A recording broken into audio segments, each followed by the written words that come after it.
like, oh my gosh, oh my gosh, oh my gosh, oh my gosh. It's like in my head, that's what I was happening. It's like,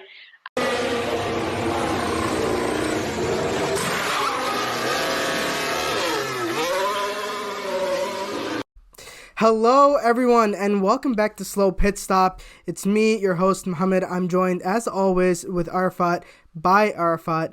And also, we have with us Bianca Bustamante. You might remember her from last week. We were talking about her. She was with us talking about Miami.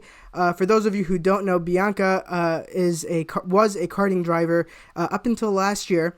She won the China Grand Prix kart scholarship 4 times, and she was a Macau International Kart Grand Prix 3-time winner.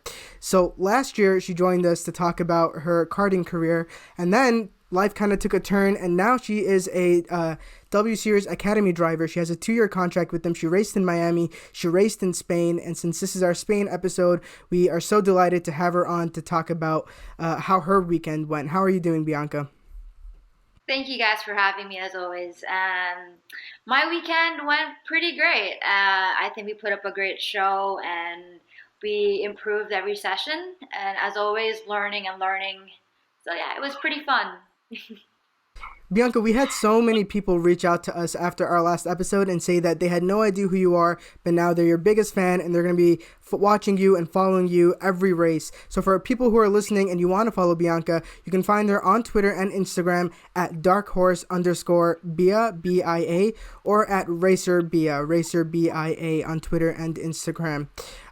Bianca, so you've come from Miami where it was your first ever race and you finished in the points, and now you're in Spain. How was that transition like?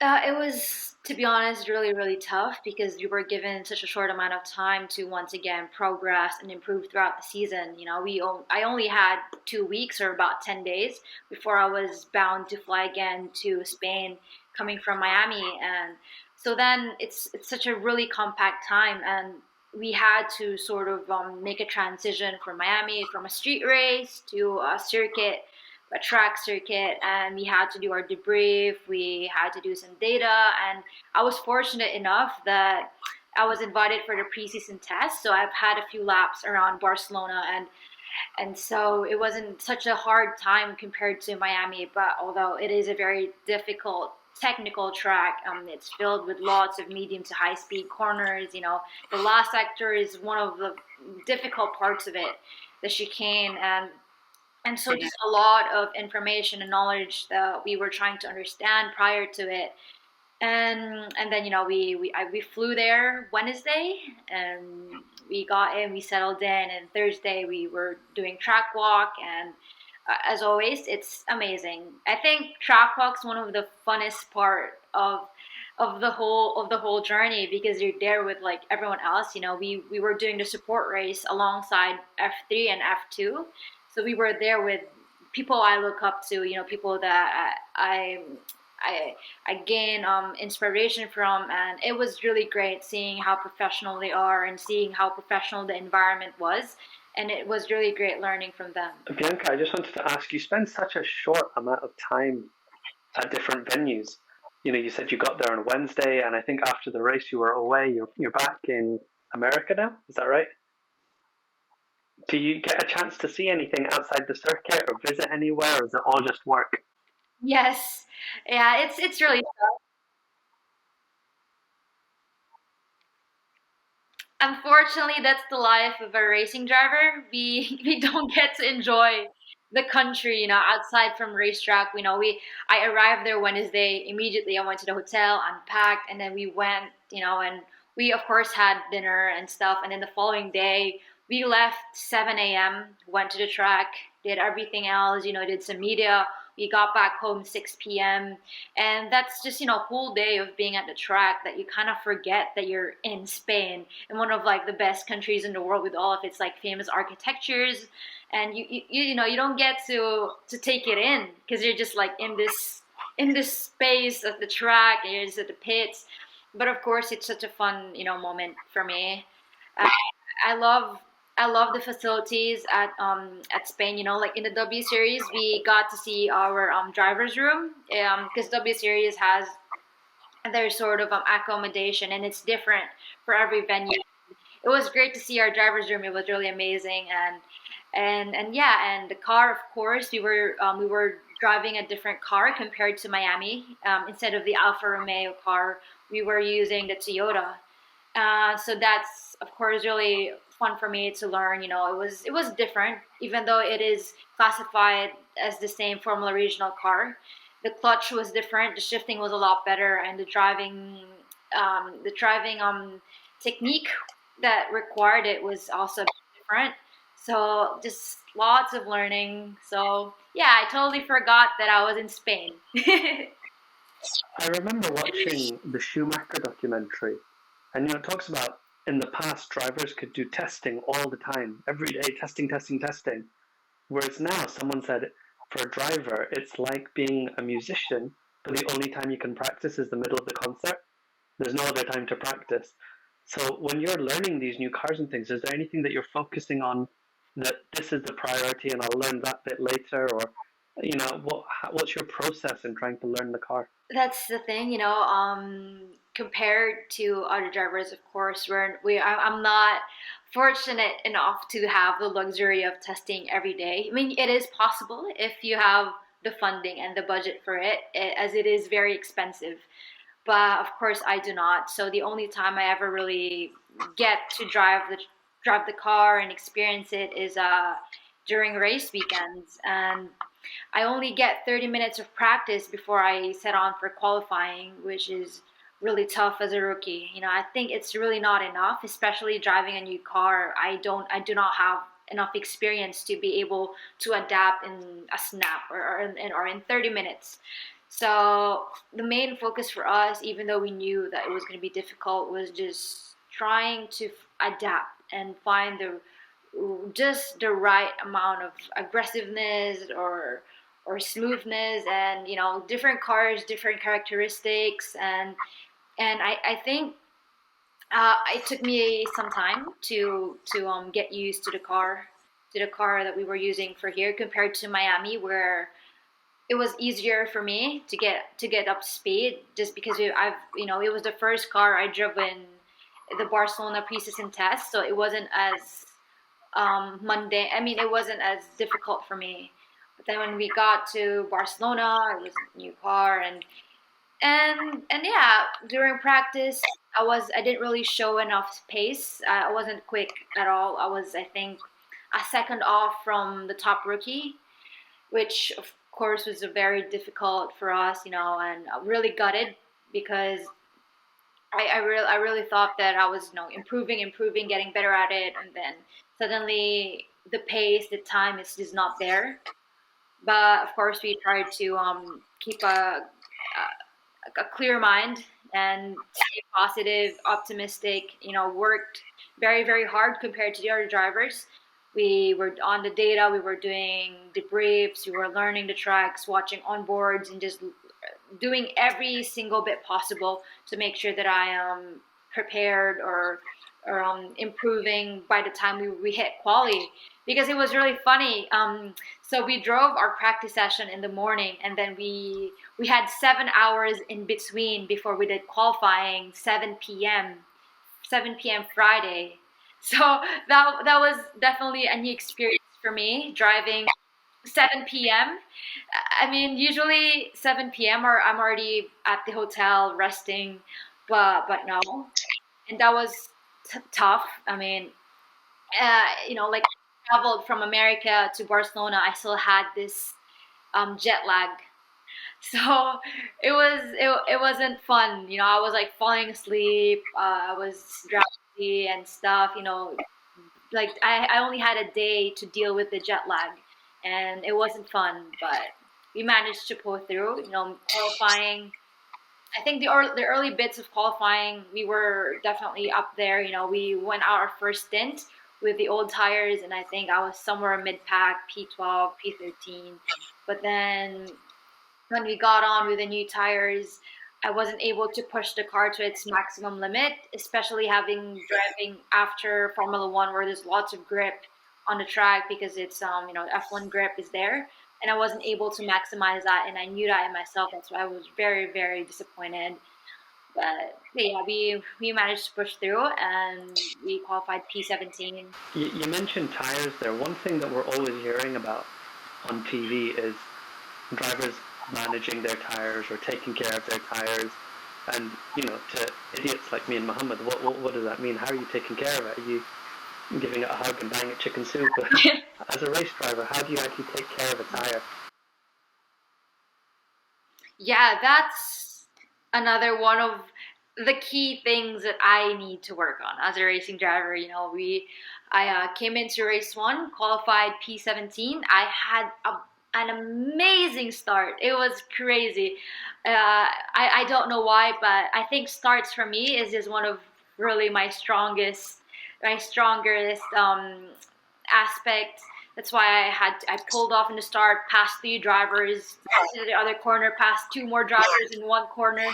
So yeah, that was definitely fun. But then we were mid pack. Our pace was I was able to maintain my pace until I couldn't because of tire management. I definitely pushed a bit too much on the first 8 laps, and then I I was going into I think it was on turn 11 or 12, and then I sent it to the gravel, went wide because I was pushing so much and I wasn't able to manage my tires very efficiently. And then I went wide. I lost 2 positions because of that. I lost pace and I dropped massively.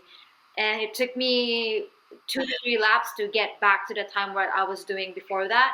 So tire management is a key thing to basically winning a race. My problem was is that I pushed so much early on the race that towards mid to end I just had nothing else to give. I had nothing left. My tire, my wheel was pushing forward, and whenever I would turn or try to carry as much speed, it would just, it wouldn't turn. And I experienced that for the first time because coming from Miami, we really didn't because as a street race, we weren't pushing as much to try and keep it safe. We were under driving a lot. But then you come into a racetrack like Barcelona where it's a big track. It's very wide, so you get to push it and everything. And and yeah, I just made a mistake, pushed too much, and then by the end, my tires are gone. Bianca, you were talking about, how hard it was to adapt to the new car. I know that you're part of a team, the Academy team, but also all of the teams are sort of under the W Series umbrella, and you all share data, and you all look at each other's telemetries. So when it comes to setting up your car, does everyone go with the same setup, or do you get to work with your team to maximize your setup for yourself? That's the thing, W Series does everything they possibly can to make the playing field really equal for the rookies or very experienced drivers like Jamie Chadwick. Definitely being more experienced, knowing the car a lot more means you have an advantage in setting up the cars. You know it very well, and you know what it will react to if you put on more caster, camber, or put down the rear or the wings and stuff like that. And so W Series, they limited the amount of things that we are able to change in the car. We are not allowed to go on like a complete different setup to what the others are doing. We're very limited with it, which I think is a good thing as a rookie. But I think in levels like Jamie, it was a bit hard for her because like Abby Pulling, she was driving almost the identical car as Jamie, and she was able to keep up with her. But that doesn't mean because Jamie was slow. It's just because she was Jamie is let's say she's too experienced for the car, and she could have pushed more if the car's limit was more competitive, but it's not. They try to make it equal for all of us. That's why I mean it's good for me because unfortunately I still have zero clue about setting up cars and stuff like that. I mean I am learning. I'm doing my best to try and understand it, but we're just not at that level yet, and which I like because I get to learn from drivers like Jamie. I know their setup. We have access to their data. We have access to like her brake trace, her throttle, or everything. And I think that's such a she's such a great teacher for us. Like for me, I look up to Jamie a lot. She it was a clean sweep for her. She won all of Miami. She won Barcelona, and and yeah, we saw her video and we saw where I lacked. And but it's also a great thing because now we see the benchmark. We see what we're up against, and she really is one of the top. How is the atmosphere overall amongst the drivers? Is it very competitive, or do you guys all, get along together? Is there some, friendship between you guys? How is that like? I love it. It's like the environment of the W Series itself. It's just amazing. Like it's a race. You're all trying to compete for one thing, which is that championship. But at the same time, you're just pushing one another to become even better. Especially for me, I've grown really fond of the other rookies because we're going through the same things. We don't have experience. We're struggling. We're really, like you could see a really big time difference from the rookies and the rest of very experienced drivers. And and it's great because we get to bond, we get to learn from one another. We push one another. Like me and Teresa, we weren't having an amazing week compared to the week we had in Miami, and I was just telling her that I know it's tough right now. It's frustrating. Sometimes you just think to yourself, am I really just not good enough? I mean, why am I so slow? I'm a second off from the fastest lap time, and then you just think to yourself and you overthink and stuff like that. But having other people to sort of share the struggles and comfort one another, it's really great. I love it. And the whole W Series staff, the crew, the mechanics, the head, and Catherine Von Meer. She's amazing. She's very supportive of all of us. She sees a lot of potential in us, and and so it's great. We it's even crazy because we have some female engineers, and they're one of the best engineers I've ever got to work with. It's amazing. It's really just a whole girl power moment right there. And it's truly is amazing. There's female mechanics, engineers, and yeah, it's a great environment because they actually believe in us. Like there was a lot of moments and back then when I was racing where my engineers just wouldn't believe in me because I was a girl, and that's the complete opposite of what I feel in this series. Wow. That's really incredible to hear that. I'm glad you're having a good time, at least with the atmosphere, because I know sometimes if it's too competitive, it can become toxic, and that can hold you back as well. So it's good to hear that Yeah. it's not like that at all. You were talking earlier about how you had a great start, and I was gonna bring it up, but you brought it up yourself. You did have an incredible start. I saw you shoot through the timing sheets, up like 4 or 5 positions right at the start. I think again, you're the only one who can pull that off. Nobody else pulls off moves like that. But like you said, you have great moments like that, and then you kind of have nerve-wracking moments like when you run wide. So I'm curious, as a racing driver, when things like that happen, you run wide, you're in the gravel for a moment. What's going through your head? Is it panic? Is it like, calm and cool, collected? I can save this. Like, what happens when that goes through your head? Complete utter panic. Just Oh, okay. that's it. It's like like like like it says red. Red.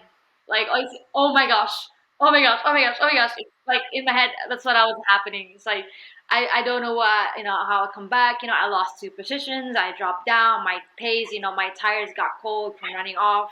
And and of course, you let yourself feel that way for a moment, for a second or two, maybe five, and after that, you really need to snap out of it. You really need to snap out, build a plan in your head, stay calm, collective, and just pick it up bits by bits. Oh, like have a plan in your head. Okay, for this lap, I'm not gonna push again. I'm gonna build up to it because like it can be a cascade of errors if I start pushing and I get frustrated. So I told myself I'm gonna calm down. I'm gonna push, but I'm gonna take my time to build up to it. I won't be driving the same pace as I was back then because of course my tires are cold from running wide. So it's really those like critical bits where you have to think it through. You can't just drive with with your gut. You need to be really really critical. You need to be smart about your every moves. Like I definitely got frustrated when I saw them pass me. I worked hard to get that position at the start, and for and for me to just lose it by running wide, it was really frustrating. But in the end, we managed to keep the pace when we finished P15. So it was not the results we were expecting because I was around P13, P14, or P13 at that time when I dropped off. And but yeah, we live and learn. I definitely learned a lot. I beat myself a lot just because of that error I made, and you come back stronger. But Bianca, I feel like you maybe are underselling yourself. I think it's harder to learn racecraft than it is to learn tire management. And right now you've got incredible racecraft because you're able to pick your braking point. You're able to turn and make these overtakes, but you're still learning the tire management. And I think personally, if I were a driver, I would rather have the racecraft skill than and learn the tire management later because you're making these positions up. As soon as you learn how to manage your tires, you'll be keeping these positions and hopefully, gaining more. And I would prefer that than being last place, but your tires last the whole time. You know what I mean? So I think you Yeah, maybe are underselling yourself. To see you go from, P17 up to P13 in the blink of an eye, that is what we want to see when we're watching racing drivers. That shows us that you have speed. So I wouldn't undersell yourself too much. You did finish in the points in your first ever race, so keep that in mind. I was going to say, I agree with Mohammed that you're underselling yourself. I'm also very worried about you taking advice from him. So just smile and nod, and then you just keep doing whatever you're doing.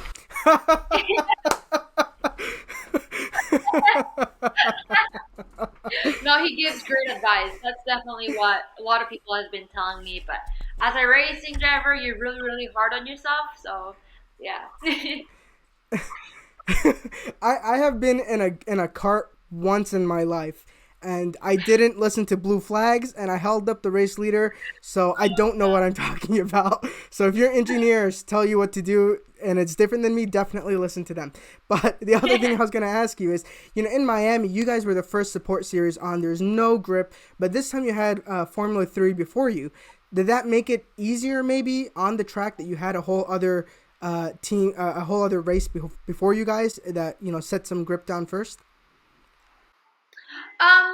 Yeah, it was definitely, because like during Miami, we were the first ones to drive on the track. So like we had like zero like clue or data what to even do, where's the braking, we literally start from scratch. And that was a good thing about Barcelona was that we before we went out we get to watch Formula 3 drive around, or we get to see, oh yeah, they're braking that much later now. I guess there's a lot of grip, and you kind of have an idea already of what you're about to experience. So that's always a great thing, learning from your upperclassmen, and they're very experienced. And it was my first time watching Formula 2 in person, which was amazing. Like that's really crazy. It was a great race. The Ruvula was very strong, and very competitive. Lots of great drivers, and I would understand now how it feels like to be an F1 manager. Like looking at the pool of F2 drivers now, I wouldn't know which one to get. Like I wouldn't know which one to get and put into F1. There's like too many good. Like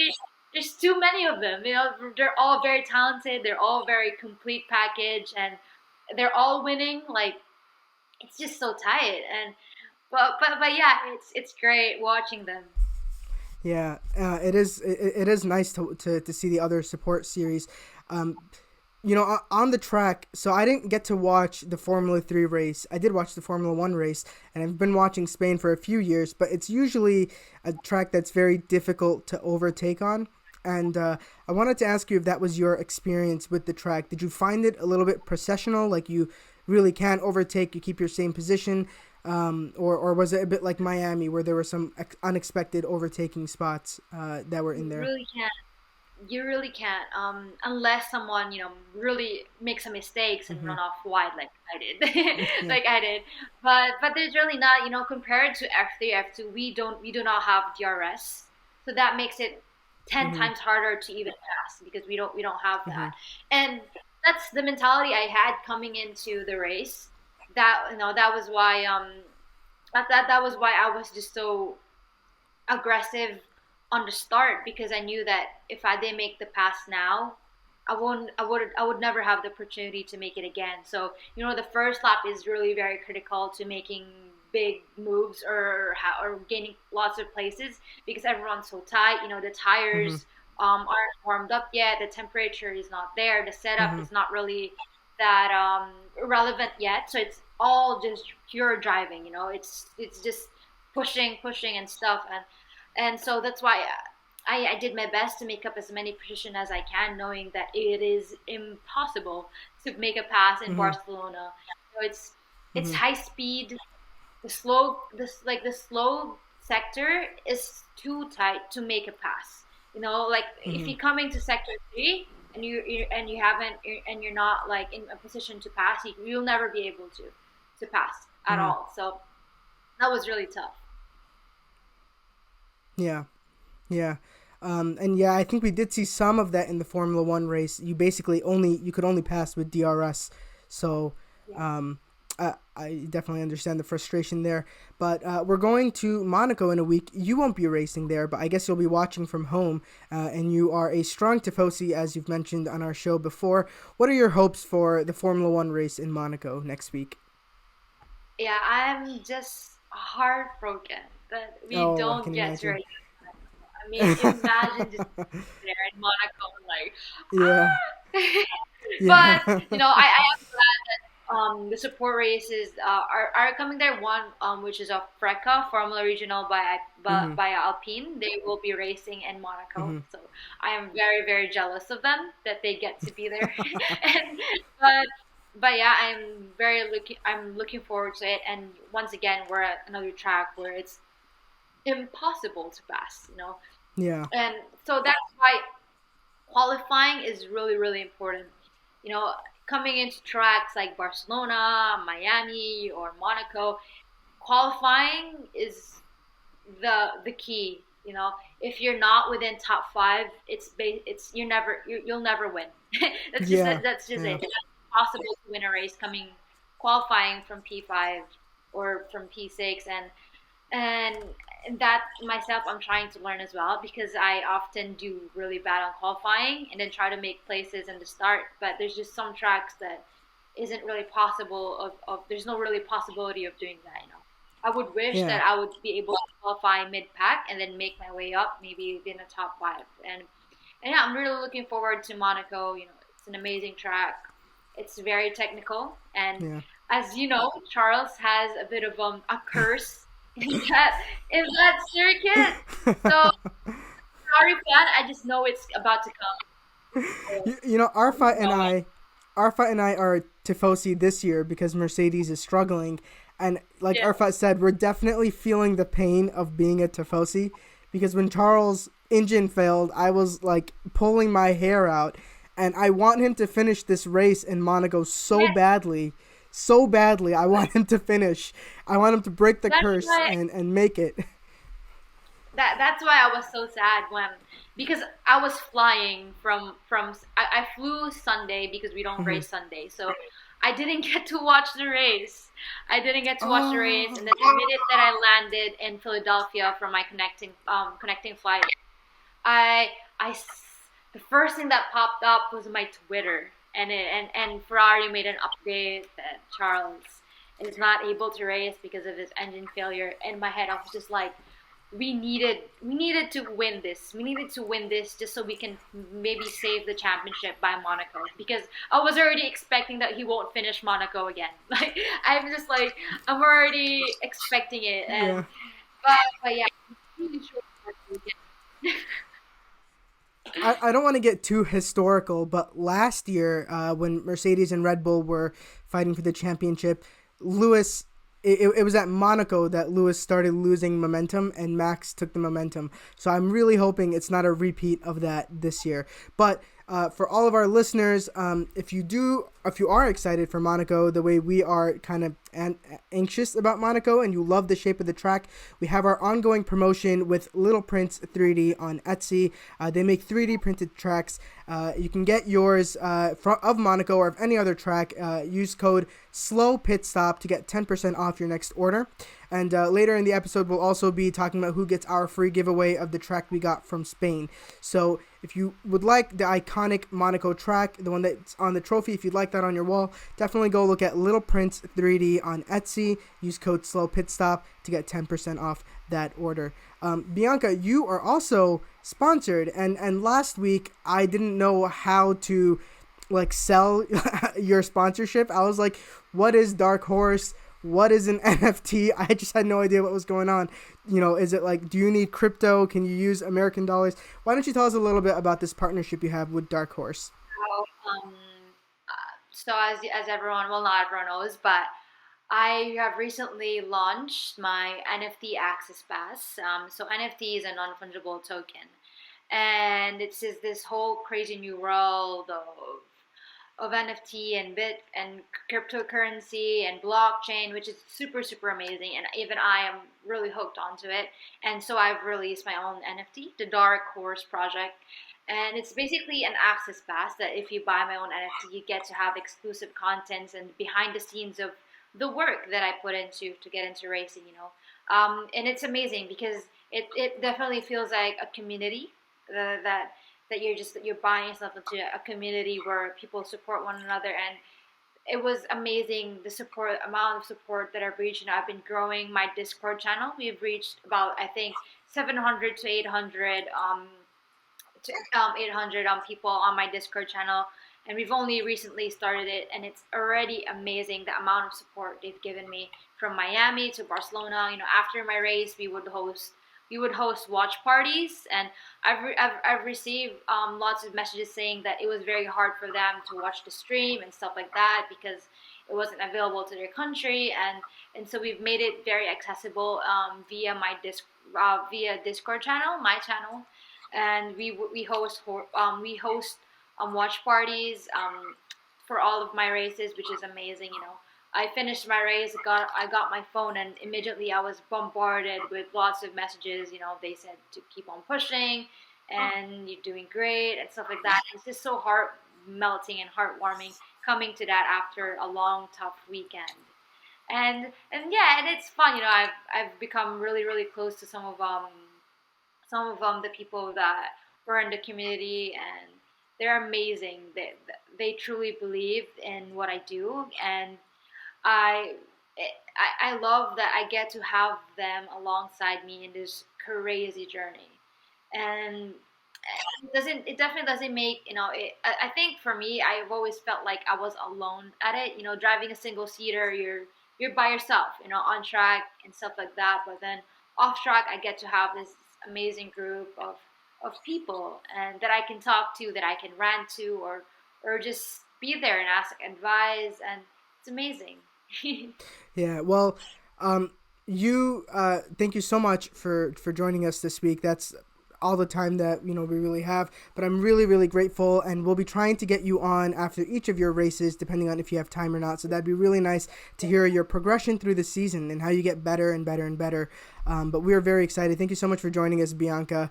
We'll let you go now. So thank you guys.